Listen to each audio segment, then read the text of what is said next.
what's your weak point? I always put like chocolate. I study too hard. Something like that.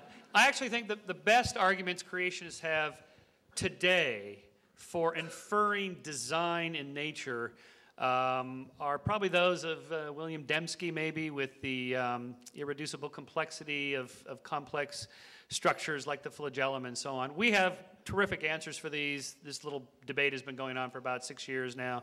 But I think those are the best arguments for inferring design, which has nothing to do with inferring God. In fact, they purposely say that that's not what they're trying to infer, although it's pretty obvious they are. But still, in terms of what's the best arguments for God herself, I guess it would just be that it does look like the universe is designed. And in fact, let's just say it. It is designed. It's a kind of a jury-rigged, bottom-up designer, but that is a kind of design.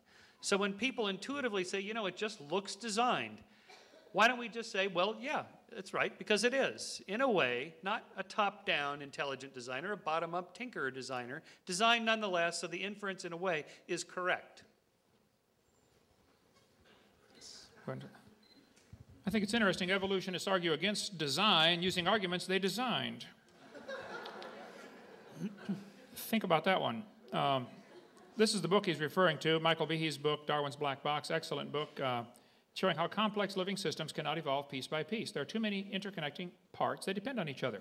He uses the illustration of a mousetrap with 5 basic parts. You have to have at least those 5 parts. You remove any more, it ceases to function. Your car has thousands of parts. Some it can live without, or run without. Some it simply cannot run without.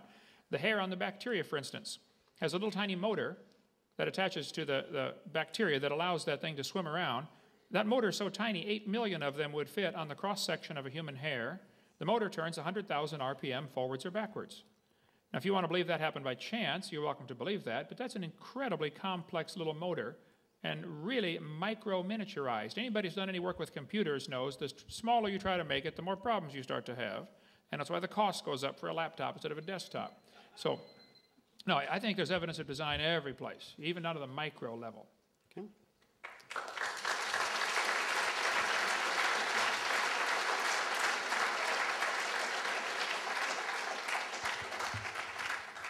Okay, dinosaurs. What are your opinion on dinosaurs, Dr. Hoven, and where do they fall into the creation versus evolution argument? That happens to be my favorite topic. I have Dinosaur Adventureland. My website is Dr. Dino. My phone number is 479-DINO. I have dinosaurs on my tie. I'm sick and tired of the evolutionists using dinosaurs to teach kids that they lived millions of years ago. The fact of the matter is that they were called dragons all through history. The word dinosaur was just made up in 1841. These creatures have always lived with man. There are thousands and thousands of legends and cave drawings and artwork, and video number 3 on the table back there covers all that. Dinosaurs have lived with man all through history. They simply called them dragons. The Bible says before the flood came, the people lived to be 900 years old. Well, reptiles never stop growing. Even today, they don't stop growing. Most species don't. So in the pre-flood conditions, the reptiles would grow to be gigantic. They were dinosaurs living with Adam and Eve. Then Noah took them on the ark. Probably babies. Just be sure to get a pink one and a blue one. And after the flood, people killed them, and all through history there are stories of people killing dragons. And there could be a few still alive today. There have been thousands of sightings like Loch Ness Monster, Lake Champlain Monster, a dead one washed up on the beach in California, 1925, a dead plesiosaur. Fishermen watched it get killed. There are pictures on my website, and I have them here, but I don't have time to get them up because I have 7,000 slides. So if you'd start asking the questions in the same order that I have the answer, it'd be a lot faster. Will do. We need to have live internet and just Google ready to go. Okay, there's my answer.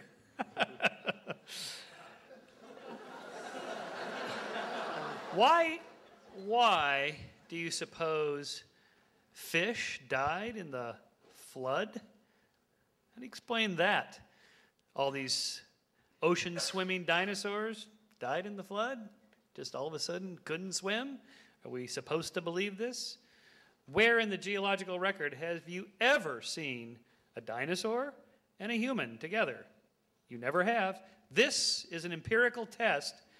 This young lady is shaking her head. Yes, you have seen a dinosaur and a human together? Good. Come see me later. Okay. This would be a falsifiable test of evolution. If you could actually find a dinosaur or a trilobite or whatever and a hominid fossil in the same bed, that would do it. That would be a huge point against evolutionary theory. Has never been found.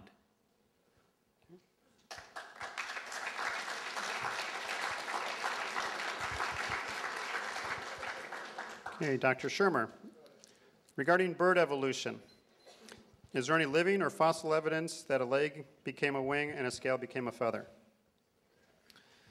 Yeah, good question. There's actually a fair amount of good evidence now for the evolution of birds from dinosaurs and the transition from scales to feathers and the transition from walking limbs to flying limbs. It operates in principle with the slide I put up with each part has a particular function that served some other purpose that in the end got co-opted for a different purpose. And the wing is a classic example, almost surely was once a thermodynamic regulator, a heat regulator, which then gets co-opted to use for something else later. Therefore, a half a wing has some purpose. In terms of the fossil record, it's pretty good now. We actually have quite a few transitional fossils from dinosaurs to birds. And there's a number of paleontologists that think today the dinosaurs are still living, not as dragons in the Bible. By the way, where are the unicorns that are referred to in the Bible? Where are those, either in the fossil record or today? I'd like to see one of those. Another one of those interesting tests that continues to get failed. So in terms of the paleontological record, it's pretty good. We have to remember that most beasties that die get eaten. They don't fossilize, hardly any fossilize. So it's an amazing fact that we have so many fossils that we do. It's an embarrassment of riches. Okay, I disagree strongly. Every one of the so-called evidences for dinosaurs turning to birds have been proven wrong. Archaeoraptor was listed as proof for evolution, the missing link. National Geographic, breaking news, we found the missing link. A couple of months later, oops, we got fooled. Some Chinese guy glued a bird tail on a reptile and sold it for $80,000 and the Smithsonian bought it. There's a Chinese smuggler that brought it in, a great embarrassment to modern paleontology from USA Today. We can go all day about that. The tail was added by an entrepreneurial Chinese farmer. Yep. Which one you want to talk about? Archaeoraptor, the little dino fuzz, they call it. We got plenty of stuff on that. Video number 4, folks, you need that one. This dino fuzz is not dino fuzz at all. It's just simply a chemical reaction that takes place as things fossilize, and it's been proven over and over. There's considerable body of evidence that these fossil traces known as dino fuzz have nothing to do with feathers, Alan Fiducia writes, and he believes in evolution. So you're mistaken about that. Thank you.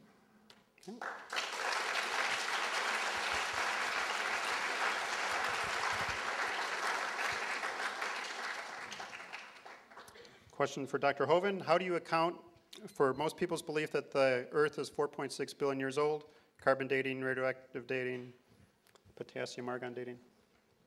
Go ahead and put the screen up there while I've got it here. This is the California's Nessie washed up on the beach. California, I told you about earlier, had a neck 20 feet long. Everybody said it was a plesiosaur right up here in California.